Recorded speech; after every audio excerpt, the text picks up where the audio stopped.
Edition. All right. Good morning, everyone. Morning. Welcome to Genesis Center for Spiritual Living. Woohoo! Please stand and we'll sing our opening song, My Soul is Welcome Here.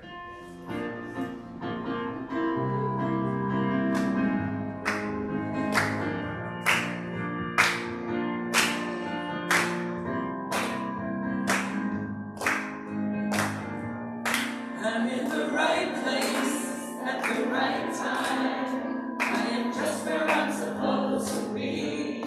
I'm in the right place at the right time. I am just where I'm supposed to be. I'm in the right place at the right time. I am just where I'm supposed to be. I'm in the right place at the right time. Where I'm supposed to be. Oh, my soul is welcome here. Oh, my soul is welcome here. I am getting the message loud and clear. My soul is welcome here.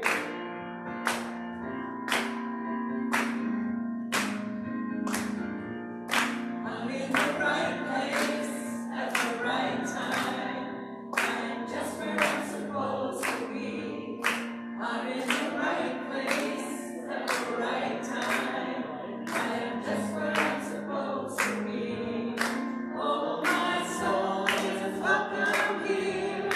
Oh, my soul is welcome here. I am getting the message loud and clear. My soul is welcome here. Oh, my soul is welcome here.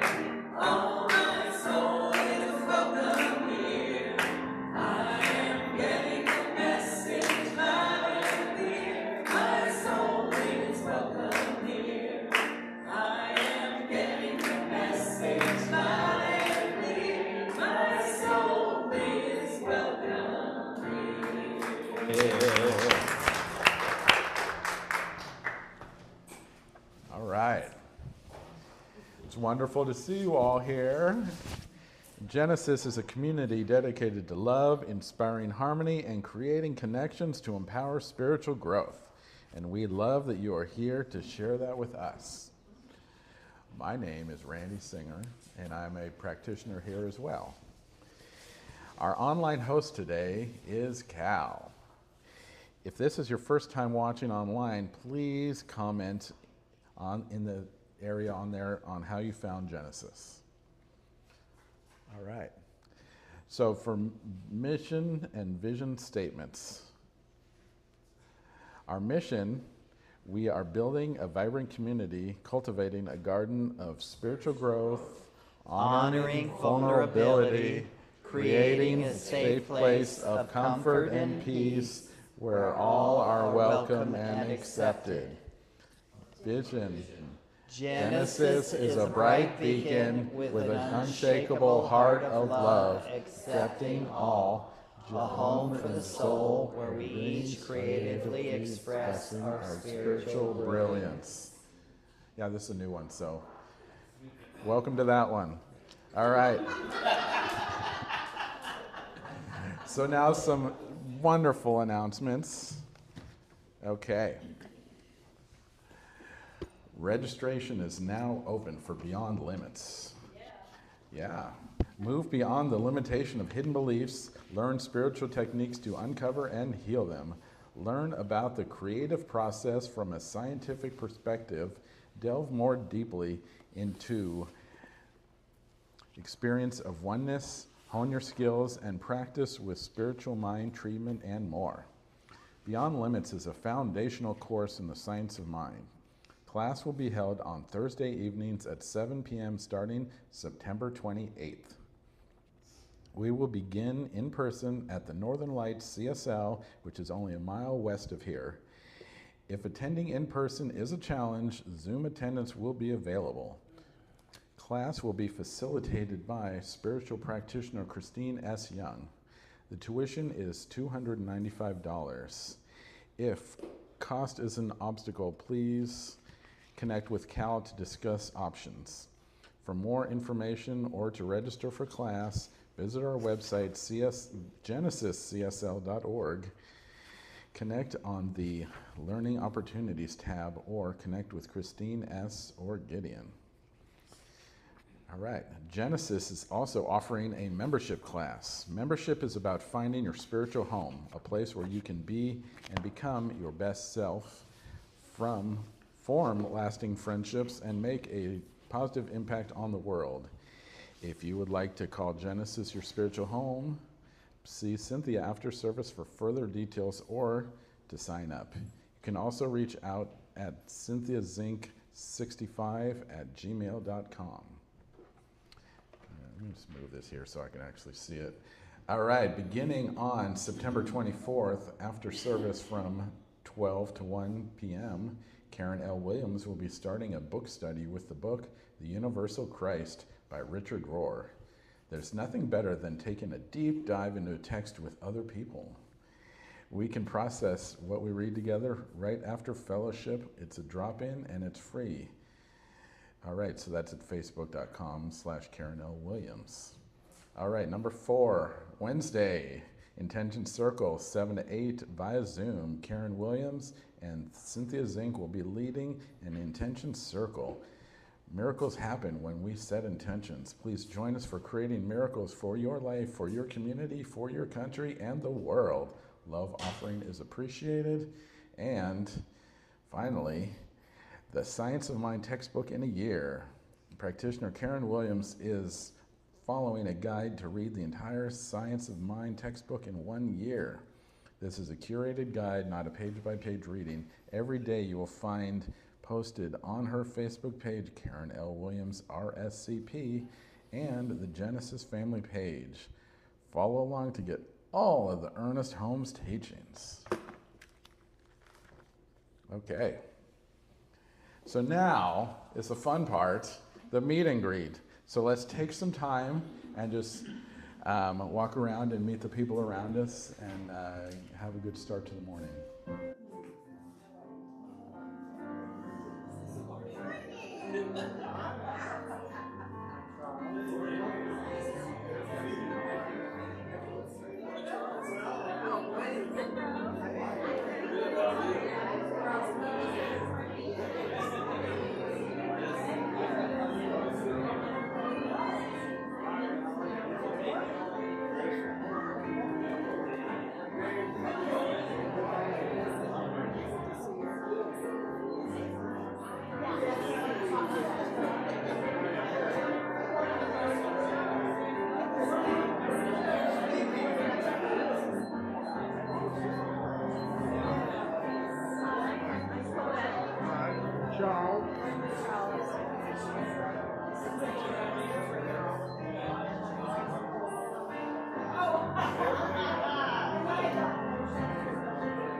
I might be fostering the dog. Yeah, we'll see. We'll see how he goes.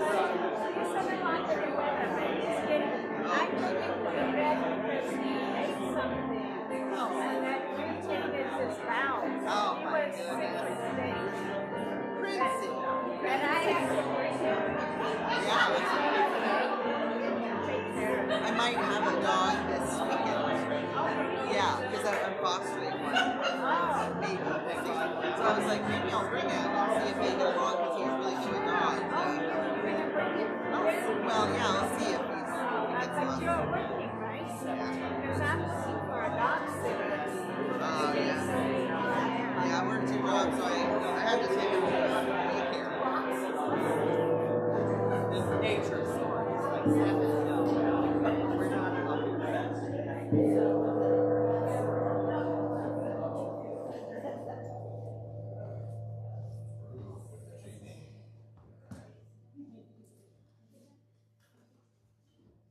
All right, so if anyone is visiting Genesis for the first time, we'd love to meet you and learn how you heard about Genesis. Is anyone comfortable with standing and introducing yourself?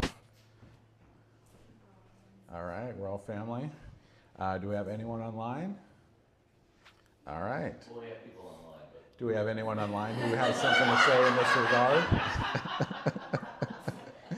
So we're glad everyone's here today, and if you want any more information about Genesis, you can visit our website, genesiscsl.org, or talk with our greeter, Reverend Rose, or anyone else that you know who might know something or looks familiar.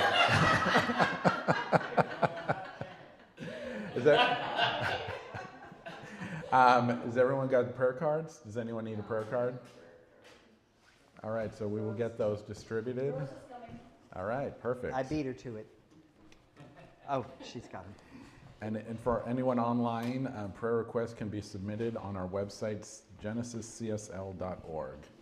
So let's thank some volunteers. So we've got Reverend Rose right there greeting us and delivering those to everyone. We've got Mike and Eric back with projector and video, doing the offering and a million other wonderful things. We've got Gideon helping out. Sound tech, we've got Soren. Online host, Cal Boyle. And our service practitioner is Christine S. Young. So let's take this opportunity now to know that Christine S. Young will be our practitioner today, and if you have any desire to see her for prayer tune-ups after service, she will be available for that. So now, let's sing our centering song, Out Beyond.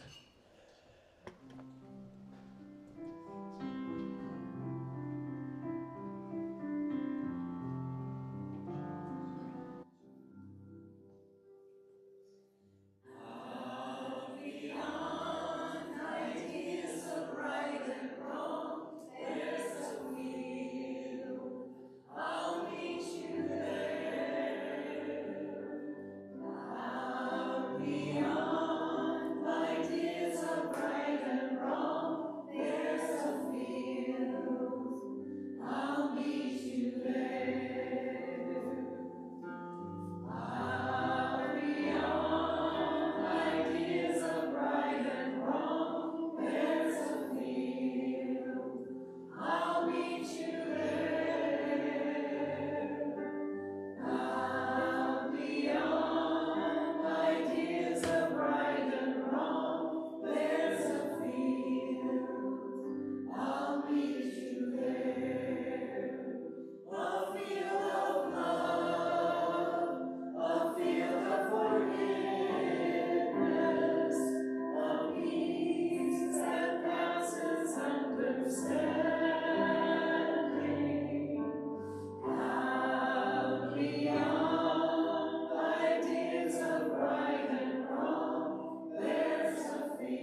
Thank you for that centering opportunity, Becca.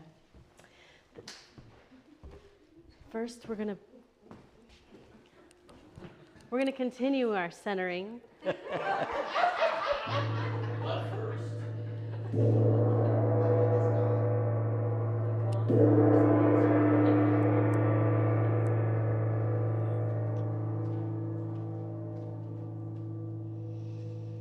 Yeah, just right on those vibrations, right to the center core of your being. And be open and available for our reading this morning, which comes from Emma Curtis Hopkins, Scientific Christian Practice. It is not until the power of the word has come that the word is worthwhile. The word is a pathway to the power of God. The greater interpreter of the Bhagavad Gita is Mohini M. Chatterjee. He says, the powers of deity are beyond description and enumeration, yet both description and enumeration are needed for the benefit of the devoted. Hosea said to his people, take with you words and return unto the Lord. We hear people telling how useless words are because it is a power of God that accomplishes all. Yes, that is true, but it is the revelation of mind and the experience of mind that it is over the pathway of right words that the devoted come into their demonstration of power. You will notice a great difference in your power if you say that everything good that happens in your life is a demonstration of the presence of the Holy Spirit. Your acknowledgement of it will affect you mysteriously. It will not alter the fact that every good and perfect gift cometh from God, as James told his friends, but it will alter your relation to the good in appearance. I do not tell you that in reality anything is altered, but in appearance everything is altered. I invite you now to join me in prayer. If it's comfortable, close your eyes. And just follow your breath into that central space where we recognize that God is ever present and that God is love. And so breathing into that center space, we allow our bodies to become calm and still and reflecting of that vibrating love that vibrates throughout every cell of our being. So I recognize here and now that my body is an expression of that one love, that ever powerful energy that creates with the word and moves into demonstration from there. So I just recognize here and today that I am available to a deeper understanding of my relationship with love and a deeper understanding of my relationship with my word. And I recognize the power that resides within. For it is God that lives, moves, and has its being through and as me in every moment. And so as I speak, I consider that which I represent, and that is that universal omnipotent power. So I allow myself to move with intention, with purpose, grounded and rooted in love.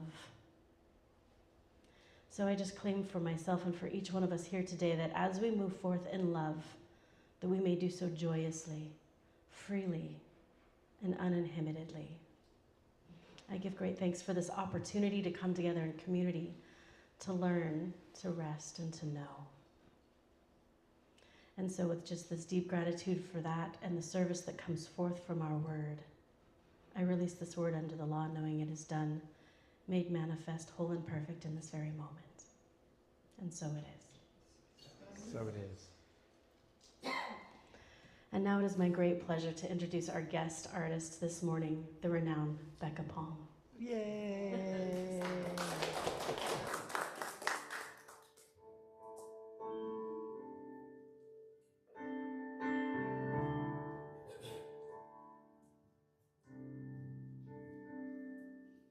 In the beginning was the Word, and the Word was with God,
Becca, did you write that? I did.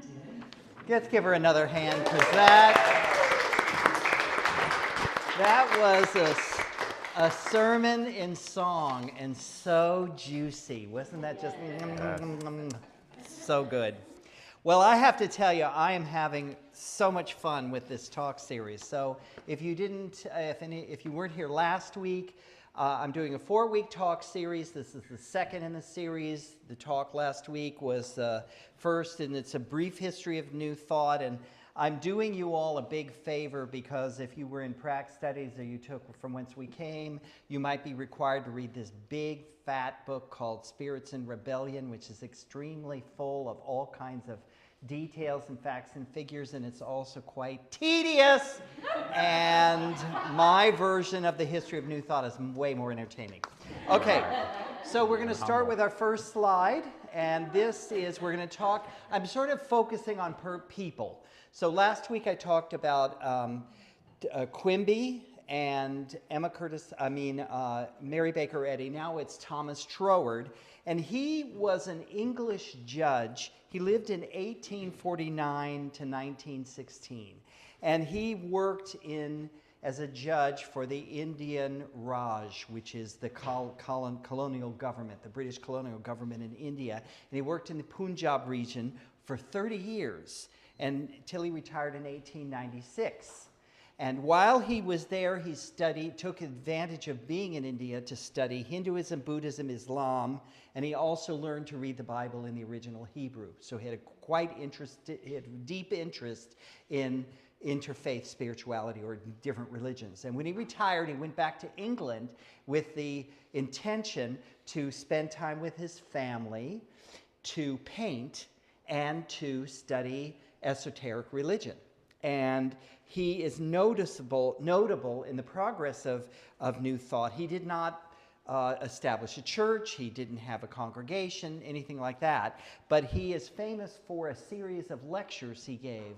One's called the Edinburgh Lectures, and one's called the Doré Lectures. And they were very, very much influenced Ernest Holmes, the founder of Science of Mind. And being a judge and legally minded, his work is very logical. And it's this kind of wonderful thing where he kind of says, okay, if A, then B, and if B, then C, and if C, then D. And when you get to D, your mind is blown. Like there's no mind left, right? It's like he just leads you down this primrose path to like enlightenment. His probably most famous quote is this: "My mind is the center of divine operation.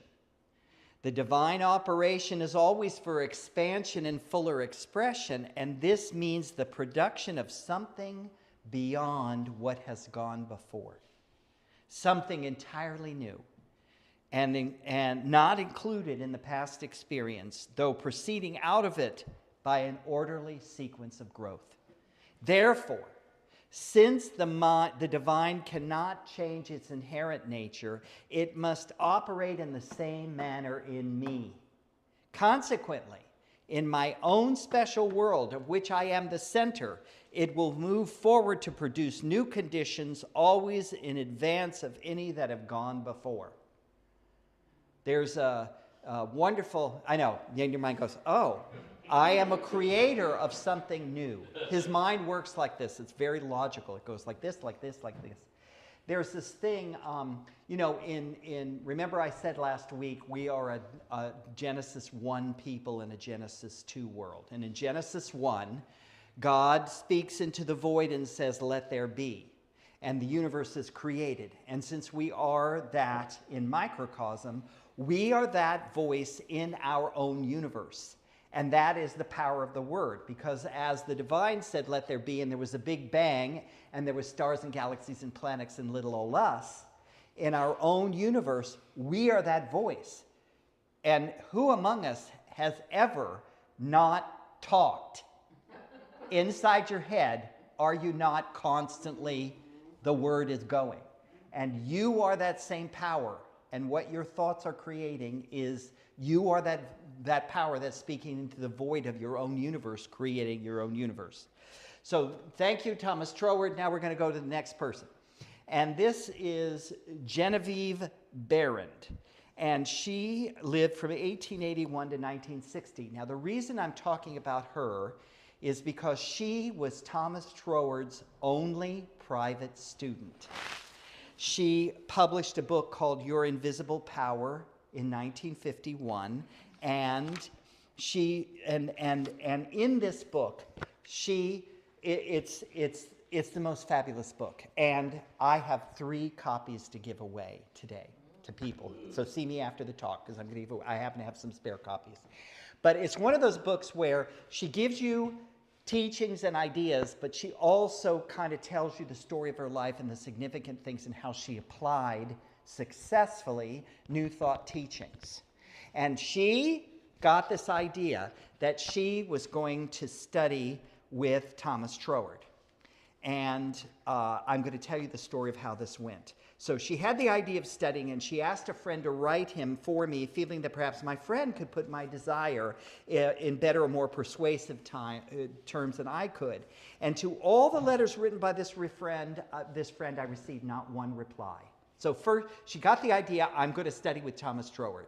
Now, there's a whole previous section where she lived in America, he lived in England, and she manifested $20,000 in order to live in England for the time that she was going to be studying with him. And that's a whole separate story she tells in this. I'm not even going there. I'm just going to focus on once she was going to get there and make it happen. And this was so discouraging that this friend didn't get any reply to any letters, that I would have completely abandoned the idea of becoming Troward's pupil, except for the experience I had one day on the street when my whole world was illuminated, and I remembered the promise, all things whatsoever thou wilt, believe thou hast received, and thou shalt receive. Now, this is the difference between words and your word. Because there's a lot of people that have words, but the word is spiritual power and force. You know the difference. And when you get an idea, when it awakens in you, your whole body responds. She had that thing. Oh, if I name it and believe it, I will have it. And I have named that I'm going to be Thomas Troward's student, and I'm going to have it. So she's going to move forward. Okay, everybody take a deep breath, because I'm talking about you. I'm talking about you and your life right now, and not a bunch of people who lived in the 1800s. With this experience in my mind, my passage to England was arranged, notwithstanding the fact that these letters were ignored. We wrote again and finally received a reply, very courteous, and Troward did not take pupils. He had no time to devote to a pupil. And I declined to be discouraged because of my memory of my experience upon the day when the light and the thought came to me, I am all the substance there is. At this time, Troward was living in Rouen Manor, which is a little out-of-the-way place in southern England. In fact, it was so secluded, I'm sure by his intention, that they had to go to Cook's, which was a company that did maps and excursions and stuff, and they had to dig out the info and find out where this house even was. And he said, you can come visit. We arrived at Troward's house in a terrific rainstorm and were cordially received by himself, whom I found much surprised to be more of a Frenchman than an Englishman, and a man of medium stature with a rather large head, big nose, and eyes that fairly danced with merriment.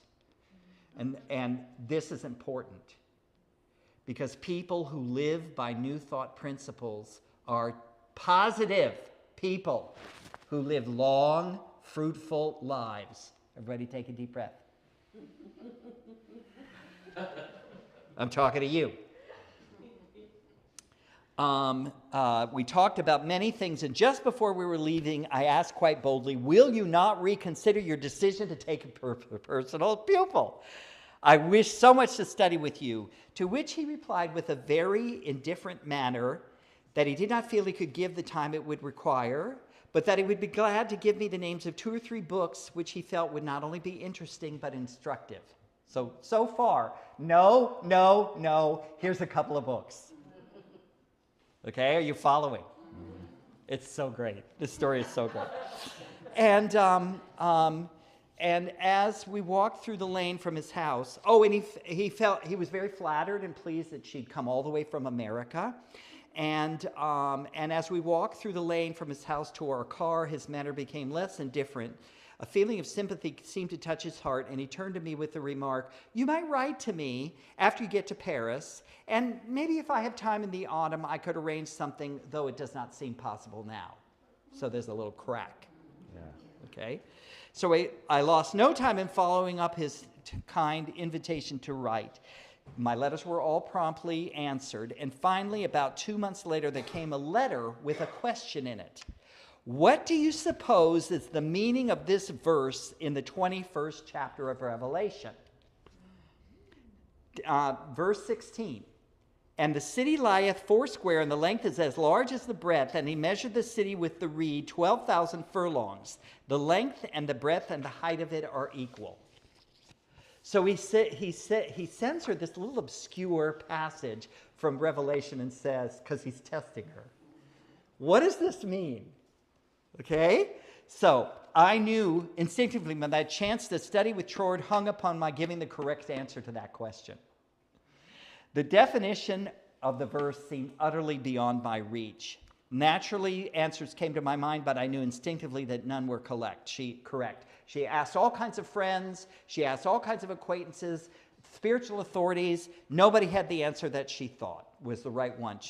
I began a search of Paris for the books Troward had recommended to me, and after 2 or 3 days' search, we went to the Ile de Cité, where they have these little bookstores along the river. And there was one bookstore. There was only one bookstore that had these 2 or 3 books because they were so obscure. And there, she noticed there was a thing of a guy who was a very famous astrologer in Paris. And she said to the bookstore owner, she bought the books, and she asked the bookstore owner, "Do you think that guy would read my horoscope?" And he was like, "Oh, this guy is not doing horoscopes. He does not do horoscopes." And she said, "Well, can you put me in touch with him?" And she goes to see him and to ask him, and he's like, "No, I don't do horoscopes." You can imagine a Frenchman, "No, of course, no, man, we know," right? But his cat jumps into her lap. And he goes, "Oh, this never happens. My cat has pleaded for your case."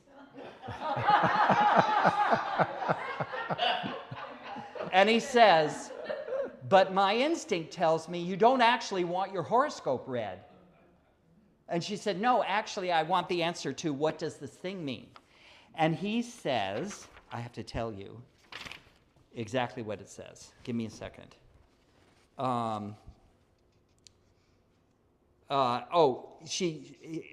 He says, without pausing to think over it, he says, "The city signifies the truth, and the truth is non-invertible. Every side from which you approach it is exactly the same." And that is the right answer. And that is the answer that got her to be his only private student. Okay? Wow. Y'all get it? Yeah. So many times we have a desire, and the way forward seems utterly impossible, right? It seems beyond the beyond, not going to happen. Yeah. But if you believe it, if you want it and believe it, there are ways that are beyond our knowing. Got it? That's why we're talking about Genevieve Barron. So whoever wants 3 copies, this is a fabulous little book. And the story of how she gets the $20,000 to go there in the first place. Okay, now we come to the magnificent, next slide, Emma Curtis Hopkins. And she is almost an exact contemporary of Thomas Troward, okay? And I just want to remind you, remember last week I talked about how when you go to an Ananda temple, there's a series of 5 portraits, and it's the lineage of teaching that leads up to Paramahansa Yogananda. So in our science of mind, first you would see a picture of Quimby, then you would see a picture of Mary Baker Eddy, and then you would see her. You would see Emma Curtis Hopkins. She would be next. and then it would be Ernest Holmes. Only we don't worship people, so that's why we don't have that. Okay. Now, what's significant about Emma Curtis Hopkins? She was healed through Christian Science teaching and became a student and a practitioner of Christian Science. She heard Mrs. Eddy speak and became a devoted student of hers. Then her assistant, and then because she was so intelligent and erudite, she apparently was just like a, brilliantly minded person, okay? She wound up becoming the editor of the Christian Science Journal in 1884. So that's a sign of the esteem in which Mary Baker Eddy held her and her intelligence and her capability. But this was not to last because, like several other very intelligent and independent-minded people that were drawn to Christian Science, Mrs. Eddy could not tolerate any challenge or addition to her ideas and beliefs. And like others before her, Hopkins was excommunicated and banished. And this was the best thing that could have happened for New Thought. Because she left, she went to Chicago, she formed her own Christian Science Theological Society. She ordained 110 ministers of New Thought, including Melinda Kramer and Nona Brooks, who founded a denomination called Divine Science. She taught the Charles and Myrtle Fillmore, who founded Unity. And late in her life, Ernest Holmes was one of her last students. So because of her, we had Divine Science, Unity, and Science of Mind. And she's called the teacher of teachers. Okay? Thank God Mary Baker Eddy kicked her out. Everything is for a reason. Got it? Okay. She taught very large classes in various cities around the country, like 1,000 people. And this is like in the late 1890s, when there were a lot less people here. And had a very popular newspaper column offering metaphysical interpretations of Bible passages. And she published very important books, including, we have the same edition, Scientific Christian Mental Practice. Sounds like Christian Science, right? But as your beautiful reading, perfect reading, she's quoting from the Bhagavad Gita, which Mary Baker Eddy is like, no, we do not read anything other than the Bible and my Bible, called Science and Health. That's it, right? So, she also published a book called High Mysticism and a thing called Resume. Now, we can all be grateful to Mary Baker Eddy for what she created and for what she banished. So this is what I want to say to you. Even the things that you reject are still going forward. Even the choices that you make, that you call mistakes, are valuable. Everybody take a deep breath. I'm going to ask you in this moment to just take a second and forgive yourself for every single thing that you have called a mistake. I'm asking you, close your eyes. I'm asking you right now, take a breath and forgive yourself for everything that you have called a mistake, because you don't even know the good that has come from these things that you are calling mistakes.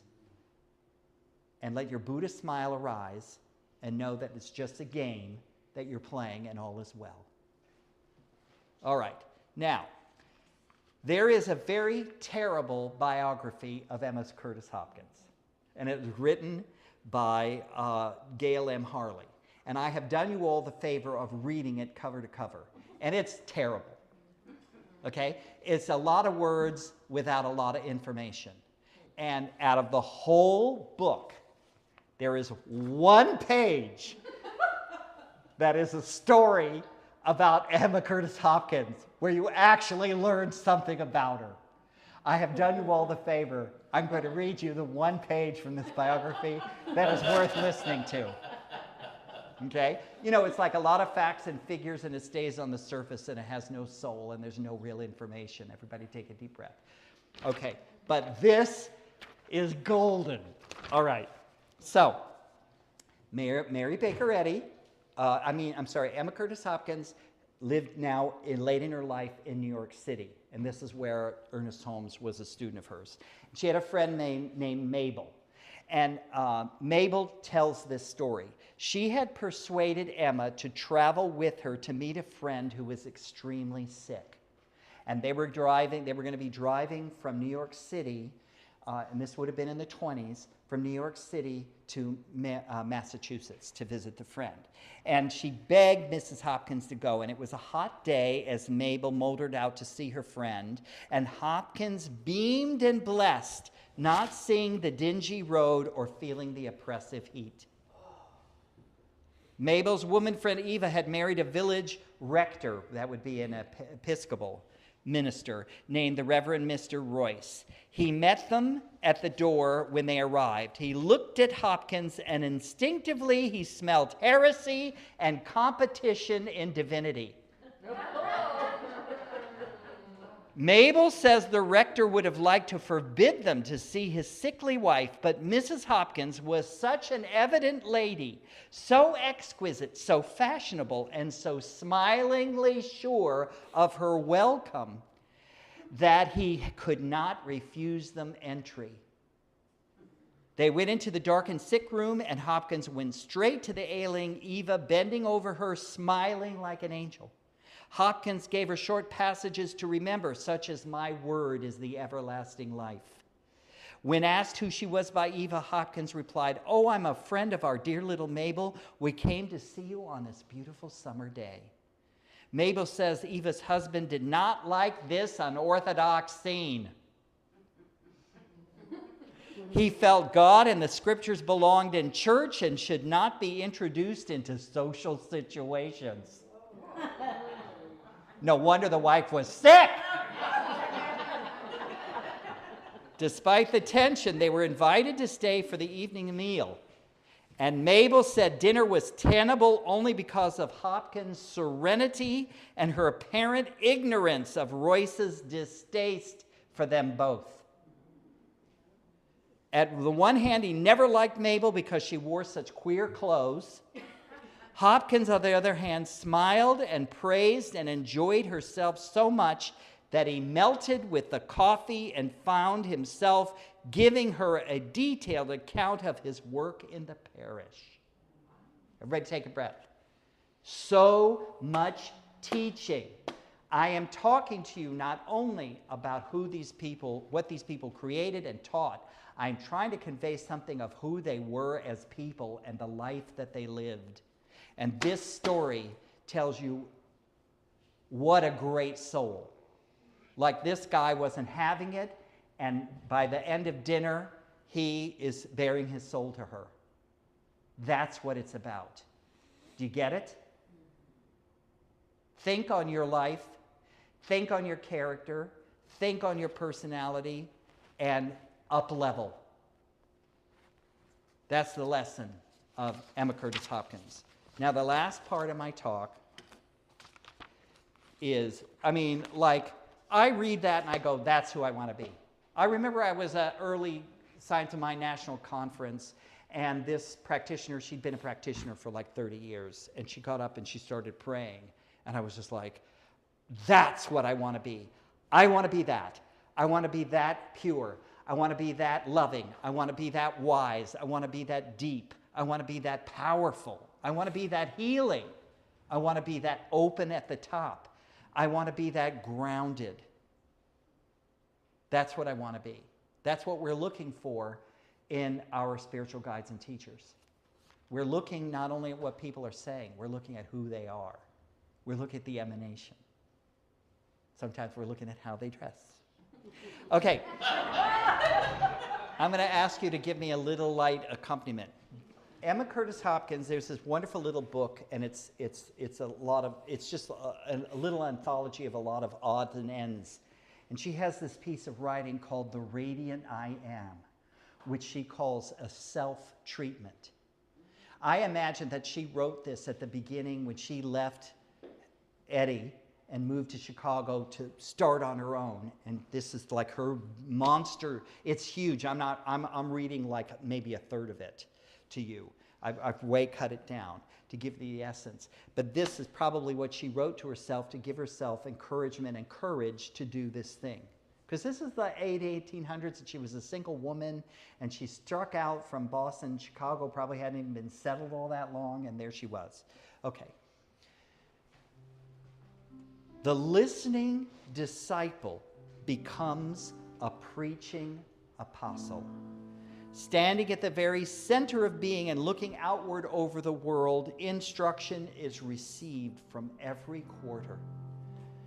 But who has not told himself that all the objects he beholds and all their movements also are but projections of his own judgment? He seems always to be a learner and a seeker till at the center of his consciousness the fact is suddenly proclaimed that he himself produced the world as it appears. Then he no longer listens to information from without. He authorizes from himself what he would see and hear and touch, even what he would know. I have been a listening disciple. I have let people and objects and activities come toward me and impinge upon me till I've been overpiled and mountain covered with others' thoughts. But now I know that I am, at the center of my being, authority over and through my universe. And I shall ordain my 12 disciples or my 12 powers to spread my original nature abroad, till from me to the utmost stretches all is my divine ego. This is my ministry. I am glad to give myself to my capital S self, and to give all my world to myself, and let myself do in judgment 12 works upon the world. This is my ministry. This is all heard. This I have heard all I shall ever hear. I know all I shall ever know. I now make myself known. I make myself known by speaking, thinking, writing, and living the word of myself. I reign from sea to sea and from the river to the utmost parts of the earth. I reign by my knowledge of my own I am and its last name. The I am in me is Jesus Christ. I speak boldly of myself to the world in which I walk. They shall feel themselves knitted into transfigured embodiments by my words. I am the power of life to the universe. Because I live, all that has form or name shall live. There shall be no death, nor fear of death throughout the boundaries of eternal spaces from this day forward.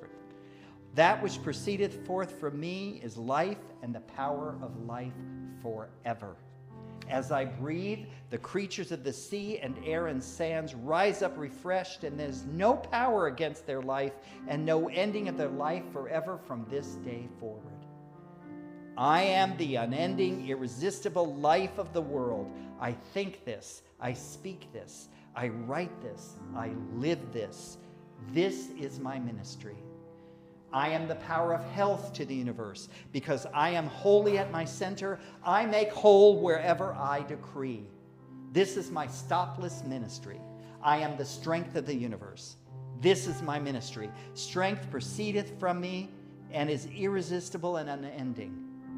I am the sufficiency of my universe. It is my decree. The elixir of bounty, of prospering effort spreads forth from me. This is my irresistible, unending ministry. I am the unending, peaceable defense of the whole universe. By me, all that have name or shape are safe and secure in running or walking or flying forever. They shall not fear. They shall not be attacked. They shall not be hurt. Beings awake as my mighty elixir spread through them, borne on the streams of my word, my thought, my writings, my life breaths. They rouse themselves. They are safe forevermore. I am the power of mind to my universe. I am a tower whose radiance is unending wisdom throughout all things. I am the radiant logos of mind. I am the power of speech to my universe. One tongue only shall speak. Its language no man or stone did hear, nor could ever hear till I should speak from my center. So atoms and angels speak a new heaven and a new earth in their own view, empowered by my tongue with its elixirs of fire. I speak, and the universe uttereth itself. I am a tower whose radiance sheds eloquent speech through atoms and mankind. I am the power of song, joyous song that steals an unquenchable smiling throughout the universe. I am the eternal smile. I am the joyous, unquenchable, unhinderable, forever song. No other voice but joy is heard from this day forth. I am the power of beauty and judgment. The old heaven and earth sink away into forgotten dreams because I have found myself, because I know myself, because I am myself. I have taken up the authority I had from before the worlds were spun on the ethers of time. I decree heaven, and heaven it is. My will is done on earth, and it is all heaven. My kingdom is come, and it is the new land of delight that steals on the vision and reaches the senses of all things. Nothing like the dreams of earth, nothing like the motions of matter ever reaches my universe. As silently as a moonbeam lights on a mountain, so silently has heaven stolen on the gazes of all the creations of infinity. This is my stopless, everlasting ministry. My name is a folding gate that opens, and there is no sound. I am that I am. I do what I am by knowing myself as Jesus Christ, the heaven-sending center of being, the heaven-sending me. Wow. These are the words of a woman of the Victorian era who declared who and what she was. And that power inspired 3 denominations of New Thought. Do you get it? So, like the song that she sang, like the words of this woman, that is the power that is available to you. That is the power that you are wielding now. Are you wielding that power for your good? Are you wielding that power to tear yourself down, to tear others down, to create a dark vision, to create limitation? Or are you using that power to heal, to bless, to create, to make this plane the heaven that we all long for it to be? Can I get an amen? Amen.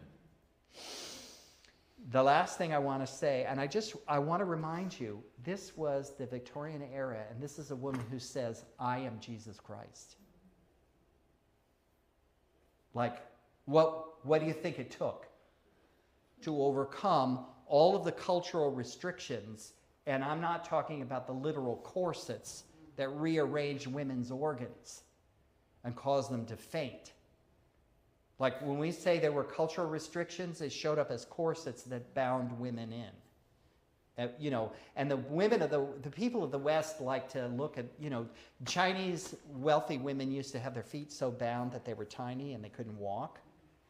And then they look at them and go, oh, that's awful. And then they don't even look at themselves with the corsets. Right? And what's significant here and has to be mentioned is this is a lineage that has as many women as men in its leadership. This is a lineage that's extremely feminist and is extremely committed to the equality of the sexes. Right? And so it's all part of this movement of the human race where we have to move past our biological history where the alpha male dominates. We came from tribes of apes where there had to be an alpha male and everybody else was subject to it. And it's showing up still as dictators and fascists. And God forgive us, kings. What the hell? That we would still have kings.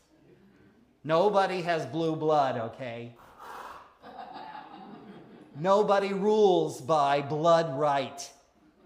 That is ridiculous on its face. Utterly ridiculous. Okay? And there's now the grandson in North Korea is running and is going to pass it off maybe to his sister or to his daughter or something. It's insane. We have to get past all of that. I didn't even know I was going to go there. Okay, so I need to sit down. But are you having fun? Yeah. Thank you, Emma.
Becca Palm. Yeah. I'm going to take a little aside here. Becca Palm is one of the founders of Genesis too. So if you didn't know that, she was our musical director to start with. She was there those days with Charles, 2007, in those meetings. So yes, Becca Palm.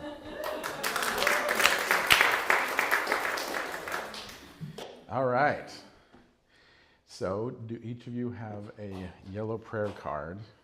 I invite you to take that out and fill it out with a prayer request. It can be anything you want. Ideally, you write it in the positive for what you'd like to experience. So whatever else is in your heart right now, if you're watching online, you can submit these prayer requests through the Genesis website, genesiscsl.org. And so since we can multitask, we also can fill out our offering. If you have your offering envelope, you can put that in there, or write in cash, or write in credit card, or do it online on genesiscsl.org. That's how I do it. Or you can text your tithe to 206-800-7595. And let's just take a moment to craft our financial gift.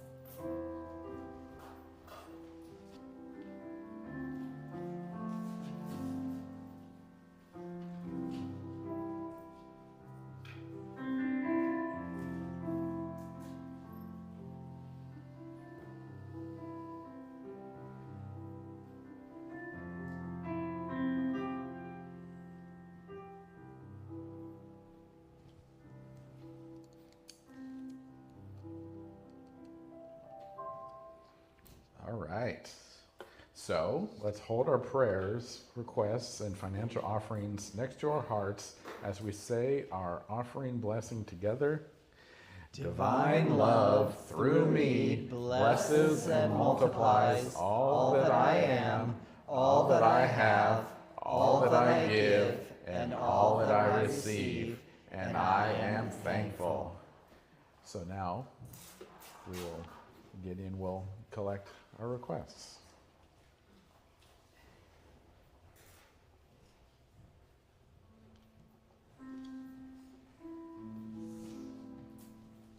God is my source, God is my power, God gives me everything I need. So I give thanks for all my blessings, God gives me everything I need. God is my source, God is my power, God gives me everything I need. So I give thanks for all my blessings, God gives me everything I need. God gives me everything I need. God gives me everything I need. I will get these cues one of these days. All right, so let's bless this offering and bless these prayers and know that right here and right now that God is all there is, always has been, always will be, and we are a part of that.